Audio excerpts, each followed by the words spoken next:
Hey everybody, and I think I'm finally getting the hang of this, and I believe it's behaving. So I always really appreciate it when you give me a thumbs up that you can actually see and hear me. So welcome everyone, and I really have come to enjoy our time together, our little time together every Monday. And this week, the energetic of the sacred river, again, the breath of the Creator Spirit, is one that it's going to continue the trend as it has in the previous weeks. So, what this is going to do is, and we've already seen this is a sacred energy that's going to go to those places where places are out of harmony, where they can be in need of basic or even more significant repair. So thank you, Jean, for letting me know that you can see me and hear me. So the thing that it is that the whole point of the energy this week, it's not going to be pleasant. It's not going to be pretty. It's going to go to all those places that are ugly, that are dirty, that we have neglected. And the idea is that to give us the opportunity to lift this poison to the surface so that we are given the opportunity to transmute it, to change it. So literally things that have exploded to the surface, like say, the outrage, and rightfully so, with Black Lives Matter, and they do, that we now need to concern ourselves with what has come to the surface. And I'm going to pursue this briefly because, again, I believe that we are one family and I don't belong to any one political party, whatever, okay? But it's true. When we have this incident that happened in Black Lives Matter, it is like a house on fire. And when the firemen go in, it's not like they go in blindly throwing water on everything. They study carefully and quickly what has caused the fire. So because where water can put out one type of fire, if it's a chemical fire, it can explode and make it worse. So when these things are coming to the surface, like what is coming with our kin, because again, we're all one family with our melanic kin, we need to pay very close attention to the roots that created this. And it is across the board. And only in this way can we put out that fire. And when a fire is going out, it fights back. So I don't know if you've ever seen, there was an old movie called Backdraft, or those of you who are firefighters know what I'm talking about, where, when you're trying to fight the fire and you go into a new area, sometimes the fire will breathe in and try to destroy the ones that are trying to put out the fire. So the reason why I mention that is that when these things come up, like this horrible institutionalized brutality, there will be pushback. And some of the pushback will be from those who have been afflicted and affected by it. Others will be within the institution. And the important thing, just like those firefighters that wear those black coats, is not to just blindly react and then get burned with that fire. Attend to the wounded. Get to the root, to the ones who are creating the fire. And to remember that there is a rebuilding that has to happen on the other end. So this is just one piece of a much larger picture. And once you learn how to put out one fire, just like the firefighters, you study. And with that, you can begin to use that strategies and adding other strategies to put out other fires. But always the aftermath of a fire, there's an old expression. Oh, and hi, Lynn, I'd like to see you. Good to see you too with Marie. That, fire is scarier than a thief. Because at least they say in South America, when the thief steals, at least the thief can leave your life and leave your home, where the fire takes everything. So the reason why I mention this is because this is like fire. This is just one area which we're going to see more fire come. And you have to address the PTSD of a fire. You need to attend to those who have been afflicted or exposed to the fire. So that's why I said that this is a week where Great Spirit is telling us, okay, kids, prove to me that you've learned, that you are realizing you are one family and you are a family of Earth Mother and you're my children too. Demonstrate for me what you have learned this week. And with that, when we do this, it's not trying to react and impose one set of doctrine over another. That just propagates, has the pendulum swinging back and forth for centuries like it's been. We sit down, we let the, we let each other have our moments respectfully, but it has to be handled with tact and humility. We have to allow ourselves to be vulnerable, with each other. And with that, we're going to be rewarded with being able to, at last, have more forward movement to liberate and purify ourselves and break the chains for future generations. And again, as First Nation, as you know, I'm not thinking strictly of human beings. I'm thinking about all the beautiful beings that share our planet with us. But it requires for us to be brave. It requires for us, it's very good to give each other encouragement through social media, okay. But think about it. Let's pretend it was your house that burnt down in front of you, and maybe someone or an animal companion got lost in that fire. Social media only goes so far. You need to feel, you need to know. You need someone to help you get reoriented and allow for you to get rid of the shock and the anger. And it might be misplaced at times. We're human, we all do it. And of course, there's healthy boundaries, but this is part of the healing process. This is for anybody out there who's a crisis worker or social worker, you know exactly what I'm talking about, or any wellness. And I would love to see our wellness workers and our community workers really use this forum, whether it be Facebook Live or Instagram or whatever, and educate us.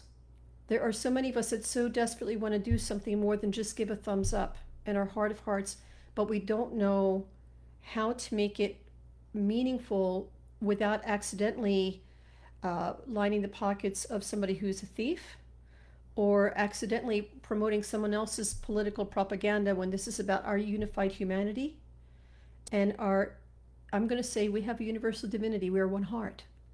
And that's really what this is about. So with this, what I would say is this, I don't know if people can really appreciate, this is the opportunity for a tremendous and major shift of consciousness. But the only way that this is going to work is that we have to be very practical about it. Again, there's the old native adage, and I used to hear it a lot from my teachers of Mohawk Nation, that a tree can only grow as tall as the roots grow deep. Well, it's time for these roots, these rotten roots of shallowness, to be over. And we need now to consciously choose good roots to grow beyond wounds of the past, or else we'll just go in circles and circles. So the opportunity to break the chains of darkness, of really bringing things to light so that there can be the reinforcement of fair practices and justice and coming from universal, is here right now. And that's why I really love talking to so many. I've had the privilege, again, here in my own country, the United States, Australia, Germany, Japan, like all over. And it's so heartening for me to see that we all are saying the same thing. But we need our ambassadors. We need our teachers. We need our community workers. We need you to step up now and give us simple things for kids. We are trying to get out of COVID-19 and recovering from what's going on economically too. But since we're at the beginning, we can begin setting things in a new way. And that's what's really lovely about this. So overall, if we do this right, this becomes a wonderful time of purification, where if we can temper the fires of passion and emotion and use the soothing waters that comes from a universal heart. As you know, fire and water together, if harnessed properly, creates steam. And there was one time a steam revolution. So, let's do some steam. And no pun to anybody who's a gamer out there. So I know that too. But I really want to emphasize that the answer to this week are the secrets that the grandmothers of long ago, I had the privilege of sitting with the 13 grandmothers long ago when I was young, and I was, a senior apprentice, for lack of better words. I know they have the translation here in English, but And they had said this time was coming, and they said that there was really three things that would get us through this. So the first one I wrote about, which is cooperation. But in addition to the cooperation, there needs to be communication, honest communication. No shifting blame, no trying to guilt or put shame on somebody else because it swings the pendulum and there goes that circle again. So communication, cooperation, and the strength of building family. But not the family of a Cosa Nostra. That's what got us here. The idea of a greater sense of family that includes all of us, and again, reconnecting us with Earth Mother. And I keep on saying it over and over again. And as we do this, and I agree, we shift to more peaceful vocalizations. As we begin to shift out of isolation, and people are of course, we are in a rush of wanting to hopefully be able to see and hold our loved ones. We're in a rush to be able to try to recover in some way financially, so many things. Let's not forget what's going on. Let's not forget the lessons. This is the time to reset. You know, and I hate saying it this way too, and let's be sincere. Not everybody is well intended. There are those people who would be predators. There are those people who would wrongfully take advantage of our vulnerability right now to try to sow greater anger and dissension amongst us. So hence the messages that have been coming with the flow of the river these past several weeks. The need to couple heart with intelligence. The need to respectfully question and have honest communications. Because the truth will stand. You know, and with that, I want to be very honest. Each of us, you know, has a piece of the truth. There's an old saying that if you listen to a story, that there are as many versions of a story as there are people to tell it. And somewhere in the middle of all that is the truth. So weigh the perspective where the other person is coming from, but do your best to reach out. And what I would say to you is, since this is a process, this is going to be a process, all right, then do your best to cultivate peace. Cultivate peace within yourselves. Cultivate peace within each other. You know, again, set good boundaries, but have patience. There's a lot of strong emotions that are going to be coming up within your personal lives, a lot of things coming up, as well as we're seeing society-wise. Again, Creator Spirit is causing for everything now to be seen, just the raw roots of it. So with that, I would say not only cultivate calmness, but be like the butterfly. So let me try to explain what the butterfly is about. Oh, and I see Taylor wrote me something, so I want to see there, but let me just finish the thought. This is not the time to bulldoze, because strong force, as we see, is creating more explosion. That's throwing water on a chemical fire.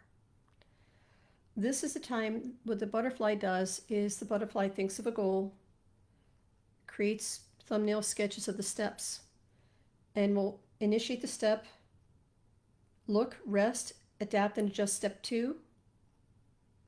And then again, rest, adapt, step 3. And as you can see, my fingers are going up and down, which means it's not a straight line. But in what seems to be a sideline, as long as you're still focused on getting to the end goal, you learn a lot. The journey is as equally important right now as fixing the problem. So with that, I just want to see very clear, very quickly what Taylor's saying. It says, been trying to focus on discernment. There's a lot of info, data overload, conspiracy theories, race and propaganda, behind the scenes court hearings, Hillary Clinton, etc. I hear you. Let me tell you what I do. I believe in talking face to face and within our community. If we go grassroots, that's where the strength lies. That's where Martin Luther King went. That's where Gandhi went. You know, Mother Teresa, they didn't get their good fortune of having people listen and join them by immediately trying to hit the government. They kept on trying. They did by talking to the people, us. So talk to your neighbors. I'm sure each one of us has neighbors has been affected not only with the racist thing, but anything. We've all been hit with something. Go grassroots. And again, that's why we need our ambassadors, the people who know how to organize community. We need you now. These are the people that need to step up right now. I would like to find them too and say, okay, what are the practical steps? So in a way, we are talking to each other, which is kind of dangerous to mass media because that means we're not listening to them, we're listening to each other. They don't like that very much. So overall, what I would say is the bottom line, I would also say too, is while we're doing this, since this is a process, think about, again, the analogy of, again, somebody, you're wrapping them with a blanket, you're trying to make sure that their kids, whatever is there, and when you're helping them rebuild their lives, it's not a function of keeping it serious all the time. So when Marie Cosgrove was asking, I see a building amount of fear, and how do we conquer the fears? Fear of COVID, fear of looting, rioting, and fear of the unknown. Well, let's begin. I'm going to answer to that. And hi, Karen, how you doing? What I would say is, if you speak the fears to each other, once you bring a fear to light, then it begins to be resolved. So say, for example, weaving the two together. Like I said, you have somebody who's had this tragedy of their house burning in front of them, maybe even losing somebody, and you help them through the worst part. And it's going to take a while, but then you also have them focus on the blessings. You have them focus on what they can work on. Again, that human touch. When you speak about the fears with COVID, this is where, again, talking to experts who know, let's get away from the politics, let's get away from mass media, people who are in the front lines, people who are living this. And the people who are living this, please be patient with the rest of us. Don't punish us when we're asking for you to educate us, because I see that happening too. So you can't condemn somebody if you're asking to be educated so they can help you in a meaningful way, and then you're doing this. So because there's high emotions all around. So the looting and rioting that you see is not through people who, the vast majority of those people have nothing to do with Black Lives Matter. They have nothing to do with, these people are opportunists. You know, I'll be blunt. A lot of these people would loot for any reason. All you're distracted. You know, the Eagles won the Super Bowl. I'm from Philadelphia. And they were worried, they had some worried and some looting here and there. Like, these are opportunists. You have to separate and discern that people are doing that sort of thing. It's completely different. It's nothing to do with people who are trying to educate and to make it matter. And the unknown only becomes known if we work together and make, again, like the butterfly, we know what the goal is. We have an idea to the steps. And as we're walking the steps, they'll need to be adapted because we'll learn new things as we go along. We rest, pace ourselves, do step 2. And again, that's the butterfly.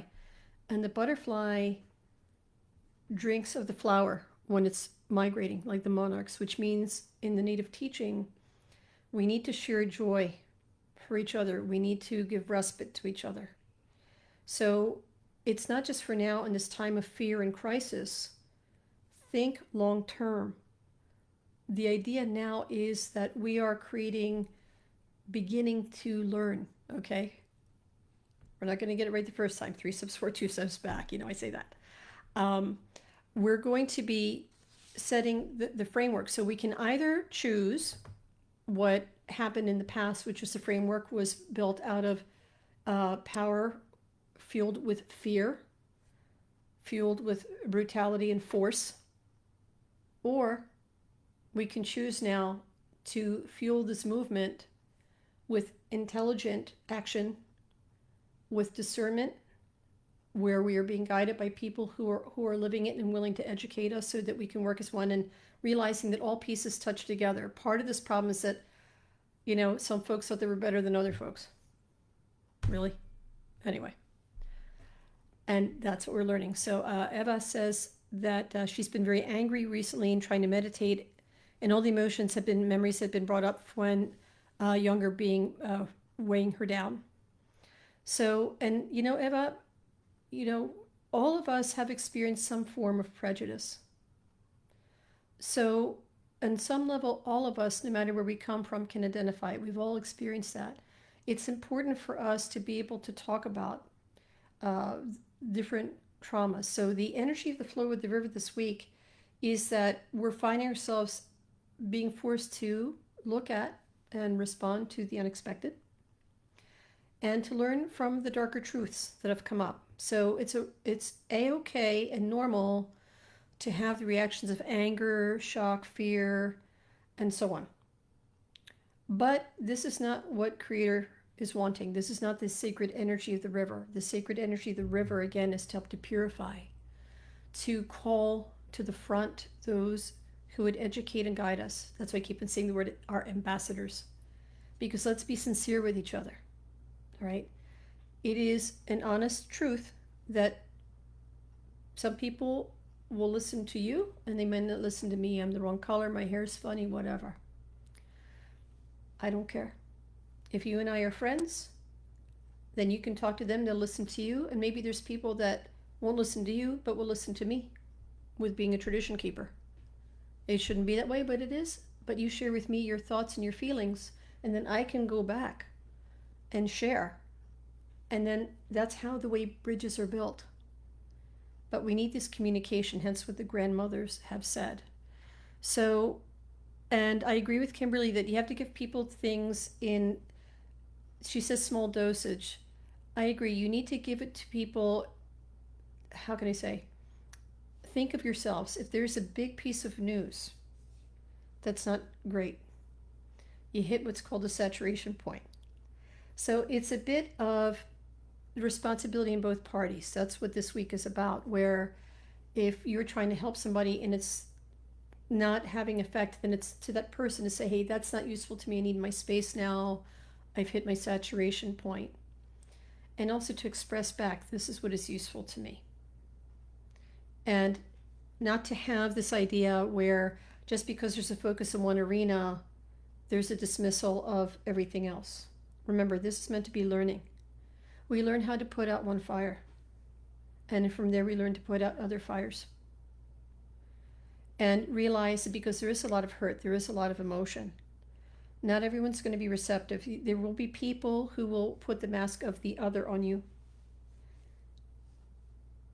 You know, not that you have to accept abuse, but understand that it's a reality. But for the one person who may not see you, realize that there are probably at least 20 more that do.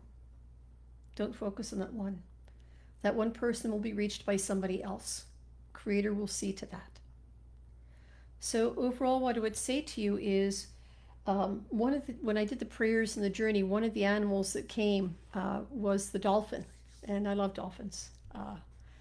And the dolphin reminds us to, again, heal that child within. Reminds us that to find the joy, there is still joy and blessings in the middle of this, and we need to hold on to them as equally to nourish us. Just like when you have the person who now their house burnt down, but at least they're now in a state where they're ready to move forward, they just don't know how. Giving them food, giving them community to help them, having the patience until they can get themselves back together, step by step, the things that they need to build.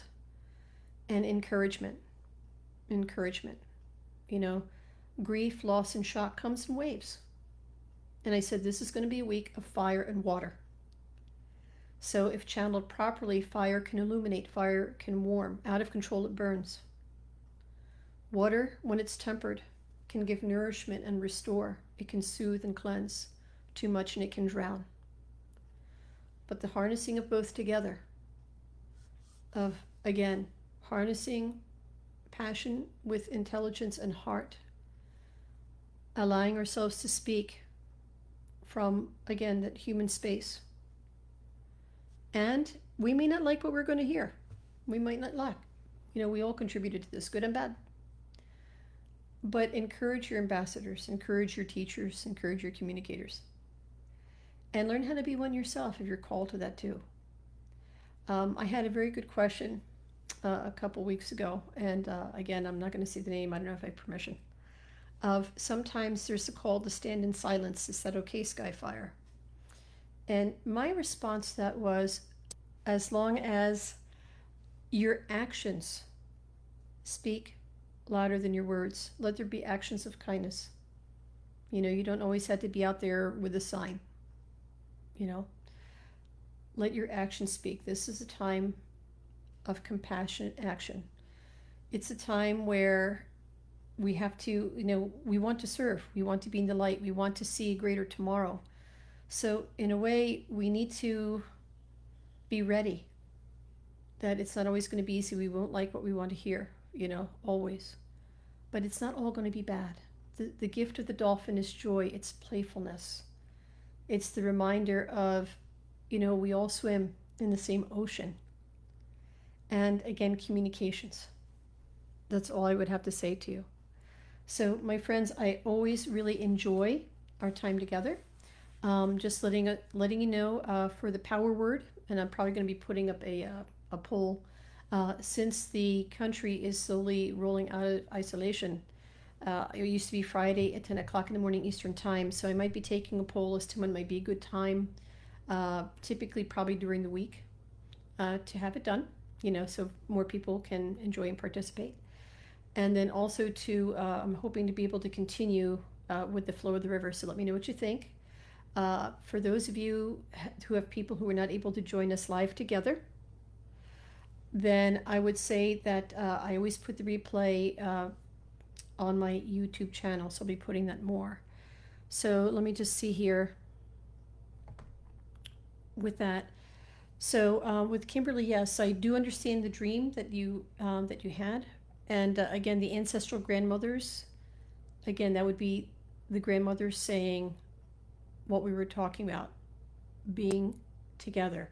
The granule powder, that I would need to see more, but again, that idea of typically when powder was used, and that was given as a gift typically to a sacred fire, and the prayers would go as one breath. So that would mean. So if there are those who would like to see this and they were not able to see it live, again, I do have a YouTube channel. I'm hoping to put more on it. I've had wonderful suggestions. I'm working on it. And until we enjoy each other's company again, bright blessings to all of you. Wanishi, thank you so much for sharing this time with me. And again, if you know others who could enjoy or really maybe receive from this message, please welcome them to listen. And I also welcome you to get to, connect with each other through this meeting together. So again, Wanishi, and bright blessings to all. Take care.